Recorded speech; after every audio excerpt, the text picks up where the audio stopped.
సమాధానం 5 నిమిషాలు మాట్లాడేది.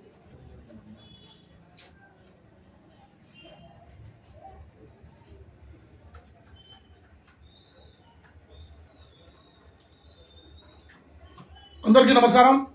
నంద్యాల ప్రజలకు ఈరోజు చాలా బాధాకరమైన విషయము.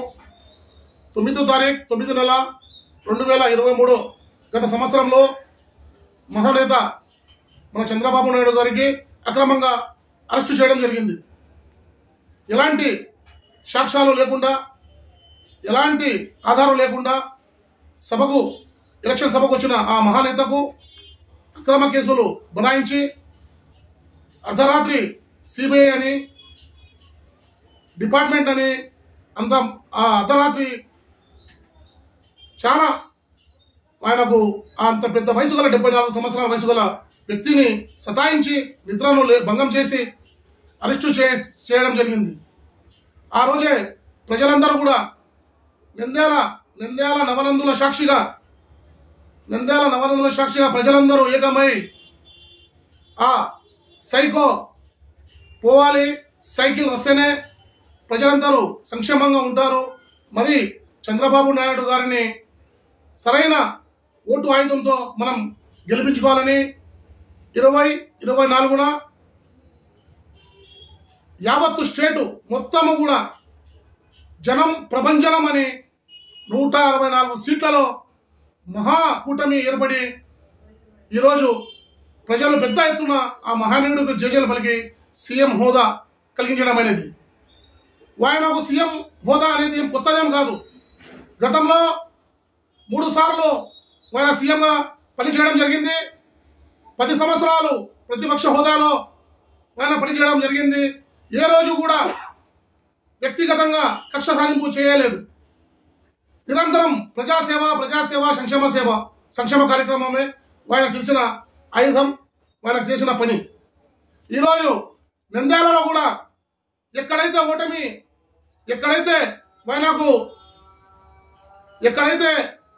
ఆయన అరెస్టు చేయబడారో ఆ రోజే ప్రజలు కూడా గుర్తించి నంద్యాల కూడా తెలుగుదేశం జెండా ఎగరవేయాలి అని డిసైడ్ అయిపోయినారు. అప్పుడు మన చంద్రబాబు నాయుడు గారు కంపల్సరీగా మైనార్టీకి అయితే బాగుంటుంది నంద్యాలలో అని ఫారూక్ గారి పేరు రావడం, ప్రజలందరూ కూడా తప్పకుండా ఫారూక్ గారు అయితే సెక్యులరిజమైన వ్యక్తి, ఒక అందరికీ కలుపుకునే వ్యక్తి ఎవరన్నా ఉన్నారంటే ఫారూక్ గారు మాత్రమే. అయినా కూడా 3 సార్లు మినిస్టర్ చేయడం జరిగింది. ఏ పొద్దు కూడా ఎవరికి హానికరం చేయని వ్యక్తి ఉన్నారంటే అది కేవలం ఫారూక్ గారు మాత్రమే. అలాంటి మంచి వ్యక్తులకు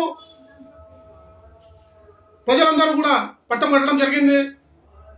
ఆయన 3,000 కోట్లు అని ఆ రోజు అభాండం వేసి అక్రమ కేసు 3,000 కోట్లు కాదు 300 కోట్లు అన్నాడు. తర్వాత 30 కోట్లు అన్నాడు. కనీసం 3 కోట్లు కూడా నిరూపించలేకపోయాడు. ఈరోజు ప్రజా తీర్పు ఏం జరిగింది? నీ సైతాన్ పరిపాలన నువ్వు ఏవైతే 151 సీట్లు అన్నావో అని ప్రభావం చేసినావో ఆ 151 కాదు కదా, భూస్థాపితం చేశారు నీ పార్టీకు. ప్రతిపక్ష హోదా లేకుండా పడిపోయింది నీ పార్టీ. ఎప్పుడైనా గుర్తుపెట్టుకోండి, ప్రజలు తలుస్తేనే ప్రభుత్వాలు నిలబడతాయి. అలాంటి మంచి వ్యక్తి ఉన్నాడంటే కేవలం మన చంద్రబాబు నాయుడు గారే. చంద్రబాబు నాయుడు గారికి జైలు పెట్టినప్పుడు ముందుగా పవన్ కళ్యాణ్ గారు వచ్చి మద్దతు తెలపడం జరిగింది. తర్వాత మోడీ గారు వచ్చి మద్దతు తెలపడం జరిగింది. కూటమిగా ఏర్పడి ఈరోజు ఇంత పెద్ద మెజారిటీ 165 సీట్లు అంటే ఇది మామూలు విషయం కాదు. ఒక పెద్ద ప్రపంచం అన్నమాట. మంచి సంక్షేమం, మంచి పరిపాలన కావాలని కోరుకున్న ఒకటి. ఎవరైనా అరెస్టు చేస్తే చాలా మంది వాడు దొంగోడే అది అని బాధపడుతుంటారు. కానీ ఎప్పుడైతే మీరు చంద్రబాబు నాయుడు అరెస్టు చేశారో యావత్తు ప్రపంచం కూడా బయటికి వచ్చి లేదు చంద్రబాబు నాయుడు గారు తప్పు చేయరు, ఇవన్నీ తప్పుడు కేసులు అని ప్రజలు బయటికి వచ్చి వాళ్ళ ఒక అభిప్రాయాన్ని ప్రజలు బయటకు వచ్చి సంఘీభావం తెలపడం జరిగింది.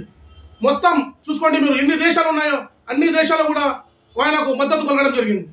ఆ మద్దతే 2024లో ఆయన సీఎంగా గెలవడం జరిగింది. ప్రజలారా గుర్తుపెట్టుకోండి, మరోసారి కూడా ఈరోజు గెలిచినాము ఏమి సీఎంగా ఉన్నాము అనే కాదు. మొన్న రీసెంట్గా 3 రోజుల కింద ఫ్లడ్స్ వచ్చాయి విజయవాడలో. ఫ్లడ్స్లో ఎంత కష్టపడుతున్నాడు ఆయన. బుల్డోజర్ ఎక్కి 74 సంవత్సరాల మనిషి బుల్డోజర్ ఎక్కి ప్రజల కోసం రాత్రి పగలు ఆడనే ఉండి సేవ చేస్తుంటే ఈ తిక్కారెడ్డి, ఈ సైతాన్ రెడ్డి పోయి ఆడ మ్యాన్ మేడ్ ఫ్లడ్స్ అని ఏదో స్క్రిప్ట్ రాసుకుని చెప్పడం జరిగింది.